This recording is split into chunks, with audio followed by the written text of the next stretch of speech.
பச்சையம்மா சொல்லக்கூடிய அம்மையா இருக்கும். இவர்தான தம்பி வீ வந்து கோளாறு விட்டாலே. ஓ எடைய புட்டாளா? எடைய புட்டாளா?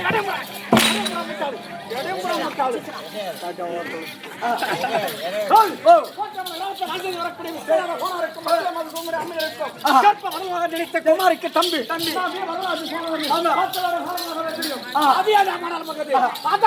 இது அப்படி கதியா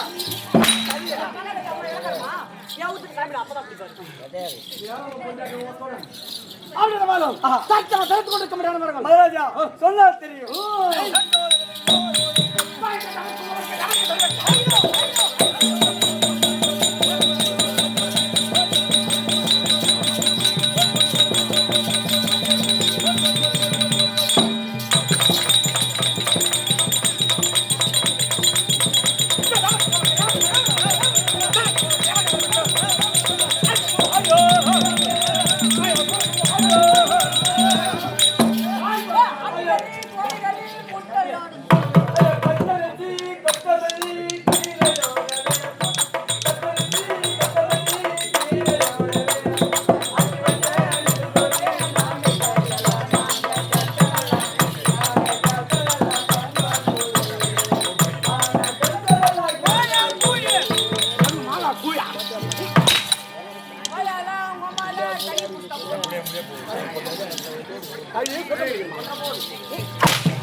சொல்லும்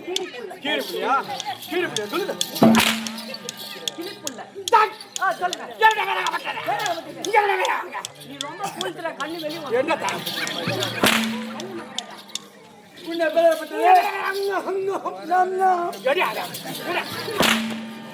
ஒரு அடி கூட மாத்திடுங்க அடிச்சேன்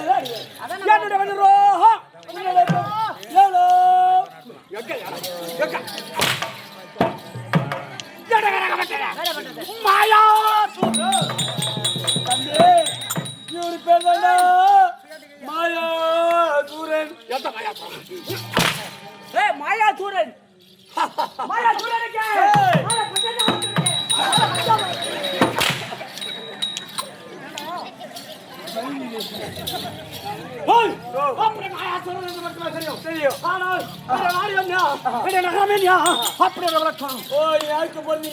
உங்க பேரு ஊரு சொன்னா தெரியும்.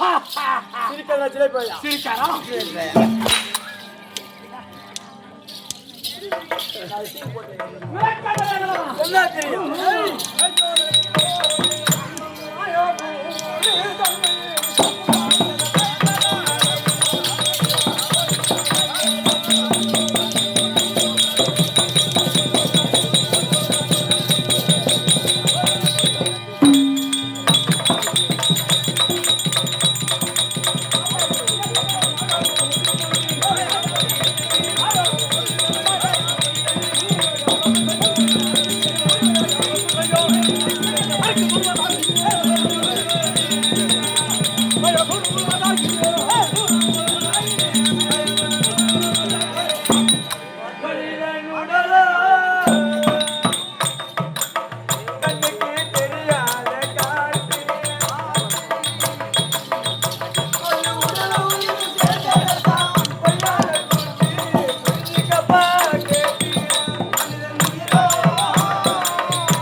மாயாபுரி மாயாபுரி தம்பிக்கு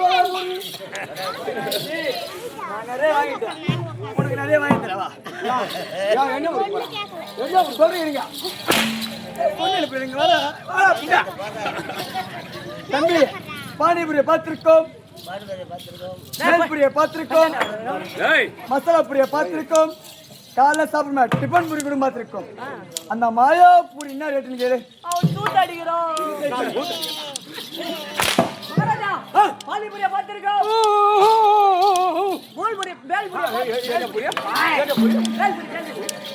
பேல்பூரியை பார்த்திருக்கோம். இந்த மாயாபுரி என்ன ரேட்டு? மாயாபுரி ஏண்டா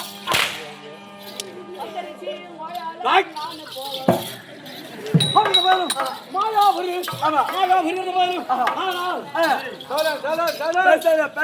இவ்வளவு வீராட்சரமாக மகாட்சரத்தோடு அப்படி கேட்கிறேன். ஆனால் நான் வந்திருக்க முடியாதவன் பெருமை மாட்டு தலைவர். ஒரு மாட்டு தலைவரும் நேற்று மத்தியானத்துல இருந்து போன் பண்ணி வந்தான். நேற்று மத்தியானத்துல இருந்து எப்போ வரும் சீனிவாசமா சொல்றான். ஆனா ராத்திரி 8 மணிக்கு வந்து எங்கடா நான்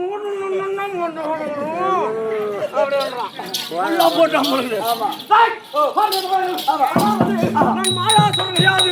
நான் வந்திருக்க முடியாத ஆளு. நான் யார் தெரியுமோ? யாரு?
ஒரு 2 மணி நேரம் கொஞ்சம் அமைதியா இருக்கிறீங்க. ஆமா, மின்னாரத்துல 1 மணி வரைக்கும் தாலியா இருக்கிறீங்க.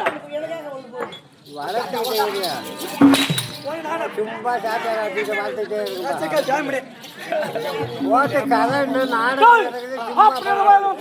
வெட்டி கதையெல்லாம் பேசிட்டு சாப்பிட்டு இப்ப என்ன சொல்றேன்.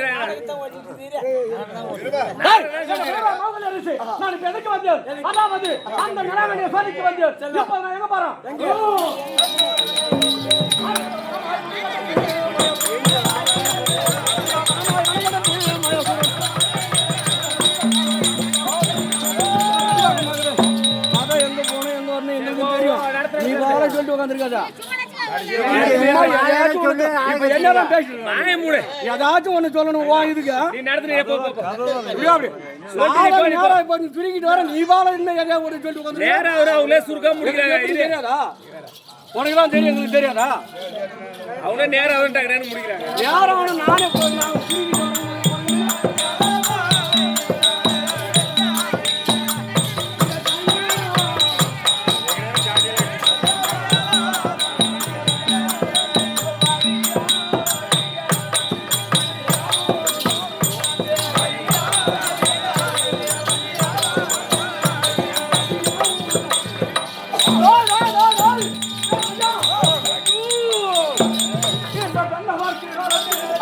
எப்படி இருக்கு தெரியுமா?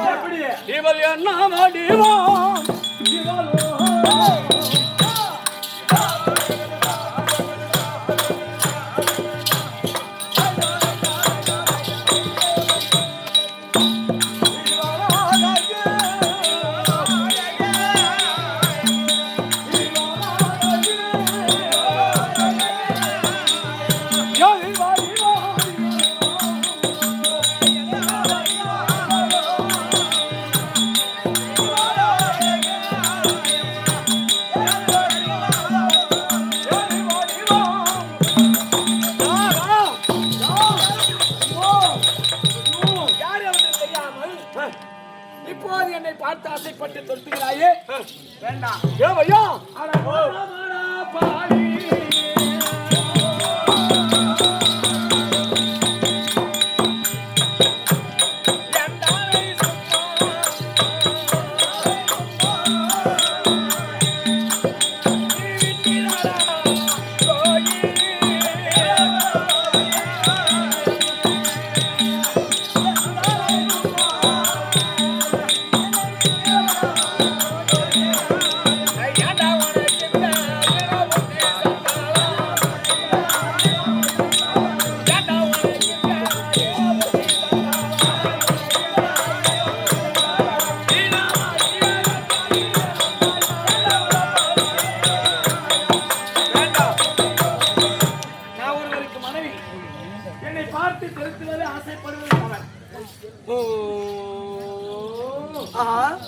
ஒருவருக்கு மனைவியாக இருந்த போதிலும் கணவன் என்னோட கணக்கு வாழ்ந்தவனா இருப்பானோ என்ன போல பலஜாலியா இருப்பானோ இப்பயார் கொண்ட அழகான பெண்ணா இருந்து இந்த வனத்திலே ஓடி வந்து இந்த கல்லிலையும் முள்ளிலையும் நாம போல பேசின பிறகு எதுவுமே காலம் சல இதெல்லாம் கேட்க இதை கேட்கறது அந்த பெரியவர் ஏன் கத்துறீங்கன்னு சிரிச்சுக்கிப்பா ஏன் கத்துறீங்களா அதை கேட்கலாம் அதாவது இந்த வனத்திலே வந்து இந்த கல்லிலையும் முள்ளிலையும் இதுல அழகு வாழ்ந்த பெண்ணா இருந்து நீ அலைந்து திரிகிறாயே என்னோட நான் சொல்வதை கேட்டால் நீ எப்படி எல்லாம் இருக்கலாம் எப்படி ஐயோ இவரை பார்க்கும் போது இந்த கண்ணியாரை கண்ட போது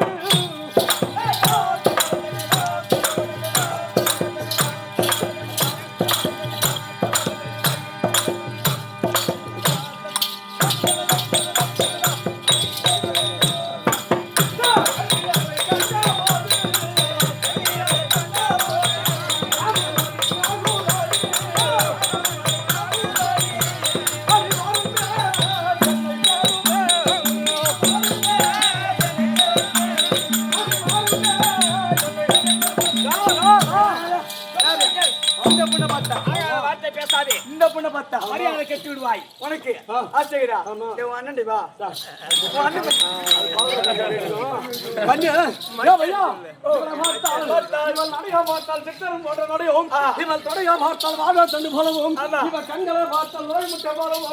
உரட்டை பார்த்தால் கோபப்படும் போலவும் இவருடைய அழகாய மட்டல் நீ ஆகாத வார்த்தை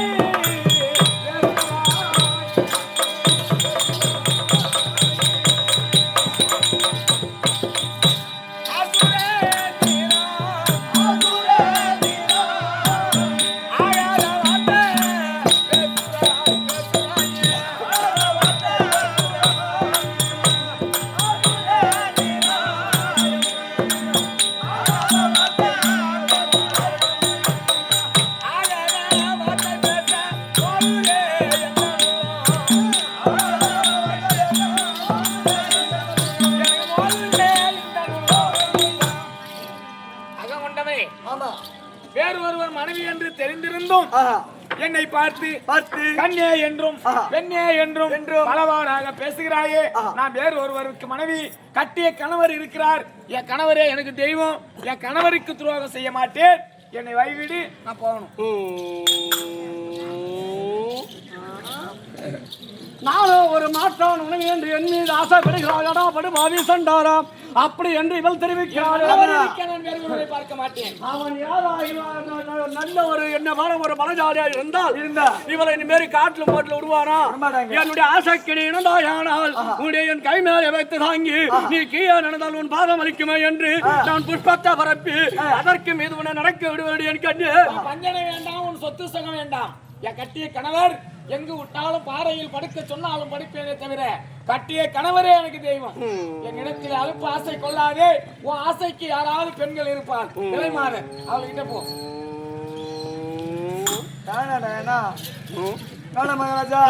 அப்படியே பெண்ணே சேரா விட்டாலும் பரவாயில்லை நான் உன்னிடத்திலே ஒன்னே உனக்கு இருக்கிறேன் அதை மட்டும் கொடுத்தால் போதும் என்ன தெரியுமா அடி நித்தான் வாரும் என்னை கட்டி மொத்தம் வாரும்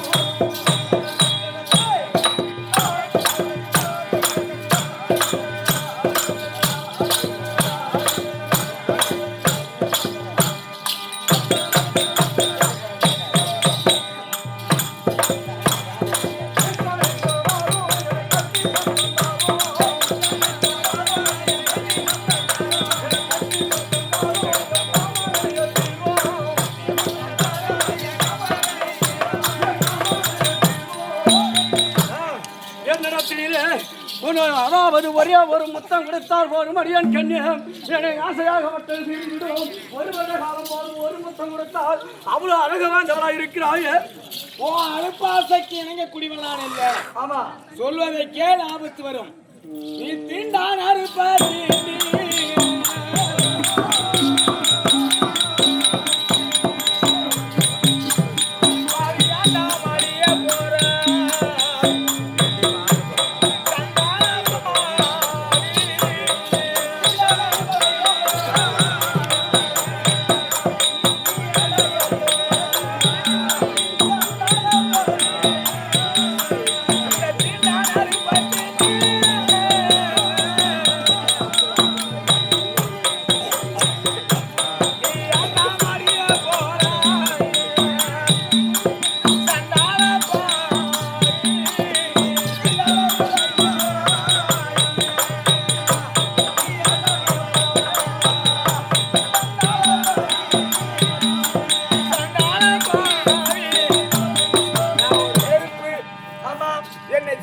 சேரவும் முடியாது.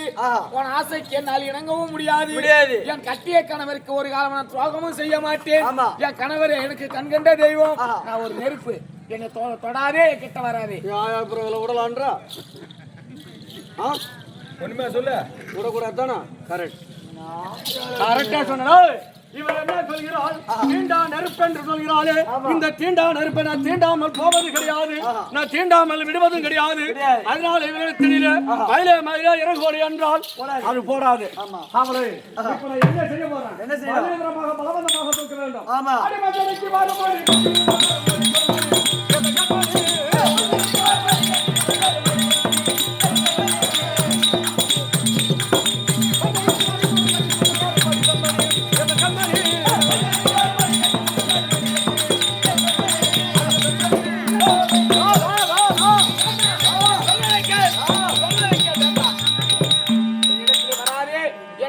வந்தால் எழுந்து விடுவாய், பத்தி எழுந்து விடுவாய். மன்னவர் இருக்க மாட்டானை சேரக்கூடியவன் நான் இல்ல. ஆமா, என்கிட்ட வராதே, என்னை தொடாதே. மன்னவன் இருக்க மாட்டான எந்த ஒரு பெண்ணு சேர்ந்தது கிடையாதா? அப்படி சேராமல் இருப்பதற்கு நீ எரிய அப்பியார் வந்த மனைவியா? உன் வீட்டுக்காரன் ஒரு நல்லவனாக இருந்து பங்காளியாக இருந்து ஒரு வசதி வாய்ப்போடு இருந்தால் இந்த கானகத்துல நீ அறந்து தெரிய மாட்டாய். அது எவனோ ஒரு இட்டு போனவனை நீ கல்யாணம் பண்ணிட்டு எனக்கு தெரியாது. அதனால தான் இந்த கானகத்துல இருந்தாலும் குருடா இருந்தாலும் நொண்டியா இருந்தாலும் கட்டிய கணவரே எனக்கு தெய்வம். என் கணவர் தான் எனக்கு முக்கியம். அவர் எப்படி இருந்தாலும் ரிஷியாக இருந்தாலும் என் கணவருக்கு ஒரு காலம் நான் துரோகம் செய்ய மாட்டேன். உன் ஆடை வேண்டாம், உன் ஆபரணம் வேண்டாம். நீ எப்படியாப்பட்டவனா இருந்தா எனக்கு என்ன இருக்குது? இப்போ நான் இன்னும் கேட்டு போறேன், என்ன பந்தயம் கேட்டு போறேன்ற பொழுது. ஆமா,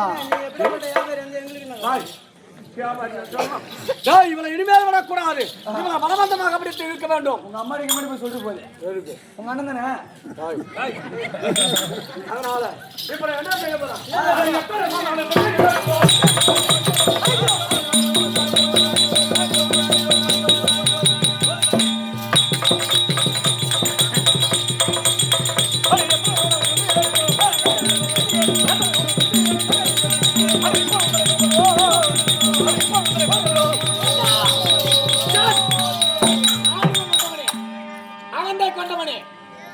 கருவத்தை கொண்டவனே, எப்போது என் கணவர் இருக்கிறார் என்று சொல்லியும் உன்னுடைய கரத்தால் என்னை தொட்டு இழுத்து விட்டாயடா சண்டாள பாவி. இப்போது நான் பத்தினி என்பது உண்மையானால், என் பத்தாவது என்பது உண்மையானால் என்னை எட்டி பிடித்த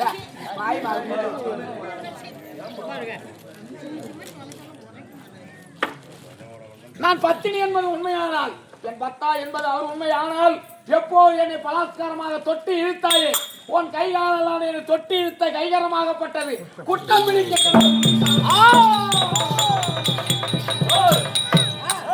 அதாவது நான் ஒரு மகளிராக இருந்தும் கல்லானாலும் கணவன் புல்லானாலும் புருஷன் என்று இவரை மதிக்கிறாளா? நம்ம இந்த மாற்றான பார்த்து ஆசைப்படுகிறாளா? அப்படி என்று பரிசோதிக்க வேண்டும். அப்படி என்று என்னுடைய உருவத்தை அகற்றி ஒரு பலஜாலியாக ஓடி வந்தேன். அப்படி ஓடி வந்து கானகத்தில் பார்த்த இவருடைய அழகாயப்பட்ட என் கண்ணை மறைத்து என் அளவுக்கு மீறி அவளிடத்தில் நடந்து கொண்டு ராஜா பெறுகிறார். இப்பலாம் இப்போ உட்காந்து சொல்ற அவரா சரி இதெல்லாம் என்ன பேசிட்டு என்ன தர நல்ல நேரத்தில் அழகாயப்பட்டு எனக்கு என்ன மரத்து என் அளவுக்கு மீறியவரிடத்தில் நடந்து கொண்டு அப்படி இருந்த போது அவள் கல்லானாலும் கணவன் என்று அந்த கணவனையா தெய்வமாக நினைத்துக் கொண்டிருக்கிறாள். ஆனால் அவள் பத்தினியானவள் உண்மை. ஏன் என்று கேட்டால் அவள் பத்தினியாக இருந்து என்னை எப்போது வெட்டி தொட்டி இழுத்தாயோ தொட்டி இழுத்த கை கால்களாகப்பட்டவர்களுக்கு குட்டம் பிடிக்க கிடப்பது அப்படி என்று சாபத்தை கொடுத்தால் அவள் எப்போது சாபத்தை கொடுத்தாலோ அப்போது இருந்து இதுவரைக்கும் என் மேலே எல்லாம் அனுபவமாக குறைந்து வருகிறது. என் கை கால்கள் எல்லாம் குறைந்து வருகிறது. அதனால அவளுக்கு முன்பாக இந்த கை கால்கள் எல்லாம் குறைவதற்கு முன்பாக நான் அமர்வதோ நயனசாருடைய மனம் அதுல ஒரு மலைக்கடியில் ஒரு குகை அதுலதான் நான் வாசல் செய்து வருகிறேன். அதற்கு முன்பாக அந்த குகையில போய் அமர வேண்டும். நான் மீண்டு சென்று அவள் கொடுத்தது போல ஒரு குஷ்ட ரோகியாக வந்து அவளை என்ன செய்கிறேன்